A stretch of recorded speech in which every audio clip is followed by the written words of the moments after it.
Yo, how they caught this dude is insane. Let me say this though. You evildoers, beware. Science is gonna get you. Pascal. What's up, y'all? It's your boy Pascal back at it again with another pop-up video. Be sure to follow me on Instagram, TikTok, and on Twitter and Threads. The Pascal Show, one word. Hit that like button down below, and let's not forget to crush that subscribe button if this is your first time checking out this channel right here.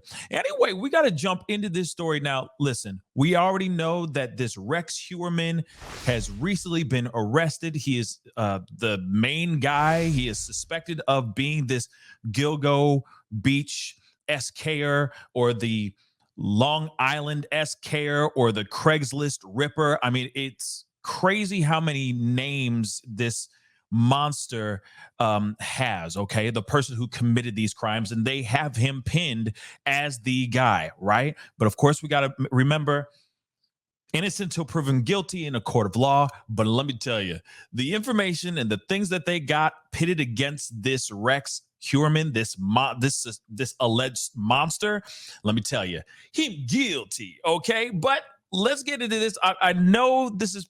I talked about this briefly in a live, but I did want to show this to you guys and share this with y'all because let's be real.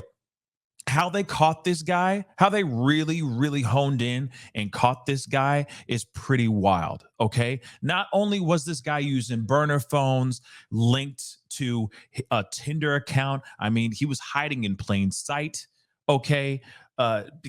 He was using fake email addresses. It's wild the amount of things that they have stacked up against this guy, okay? But one thing that I thought was really wild was how they got DNA from a pizza box, from leftover pizza that he threw away, he discarded in New York City in a public trash can. So that's public. They can go pick it up if they want. No Brian Koberger issue here of like, oh, was it taken inside his private domicile or not, so on and so forth. So we got to get into this, and I'm only going briefly into this because I just found this to be very interesting. I am going to be going live in just a few hours here with the full probable cause affidavit, which goes into great details on all of this stuff. But I did want to point this thing out. I mean, it's wild what they got this guy with. It's crazy. So really quick, I just wanted to show you some things. Not only were they able to identify the car, that he was driving back then, the fact that he was buying these burner phones, they have documented the video or at least screenshots of him buying these burner phones with his own with cash, cold hard cash, and all that.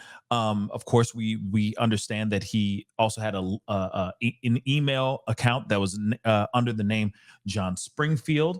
But what I found to be very crazy was some of this piece here. Okay, so in May of 2023, so just recently, Heuermann was pictured entering a T-Mobile store in Manhattan to add minutes to a burner phone.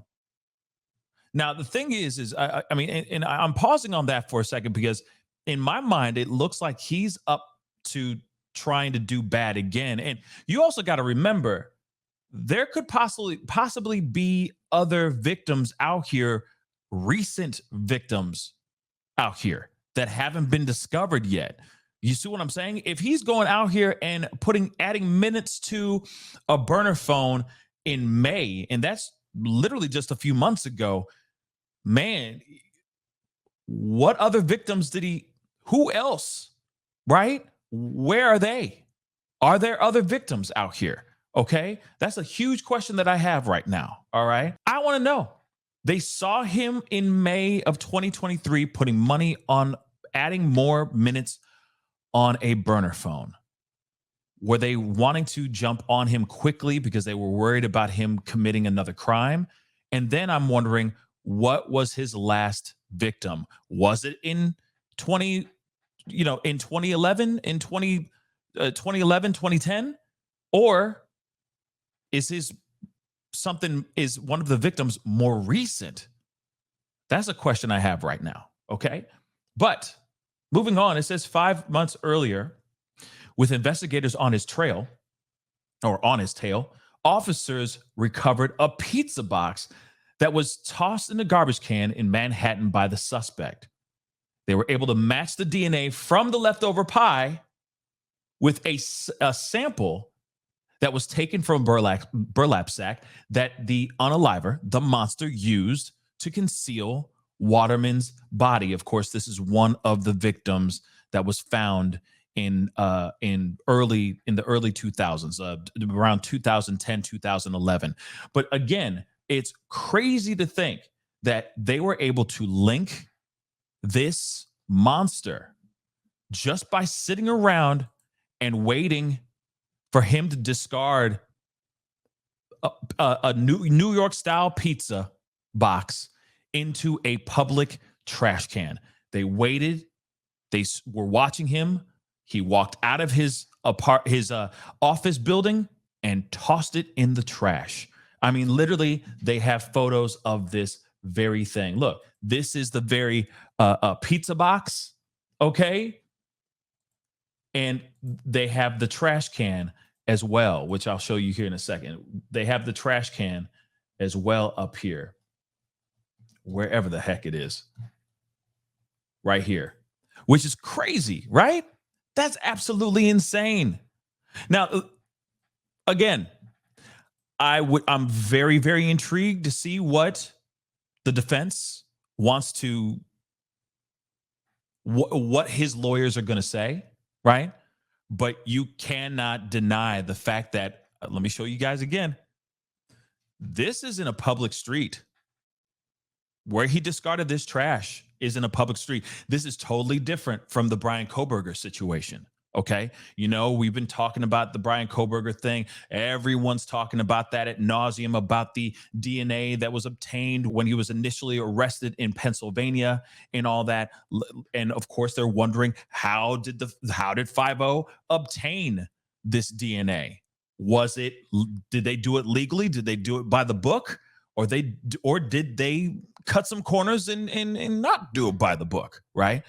So that's the whole argument that they're having for Brian Kohberger. But when I look at this situation, there is no way that they can deny that this DNA was taken in some illegal or cutting corners type of way.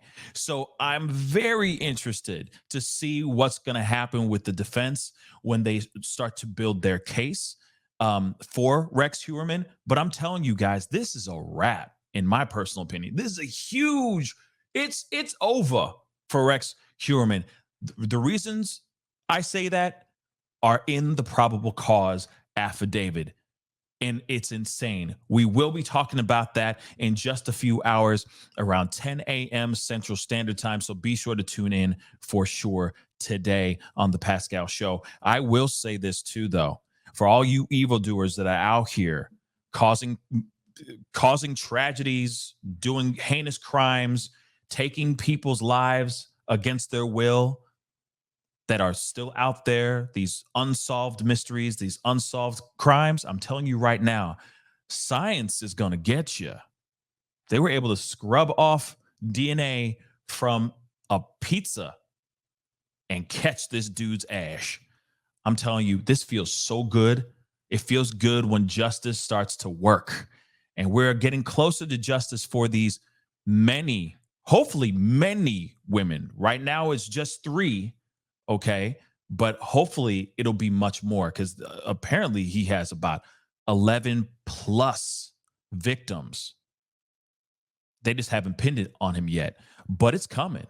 Oh, trust me, it's coming. Anyway, guys, that's the video. Comment down below. Let me know what your thoughts are. How do you feel about this, right? Comment down below. Let me know what you think. Hit that like button down below, and don't forget to hit that subscribe button. That'd be greatly appreciated. Anyways, time to get going. Be good to yourselves. Be good to one another, and I'll see you guys in the next video. This is The Pascal Show. Bye. Pascal. You are now rocking with that dude Pascal. We be going wild.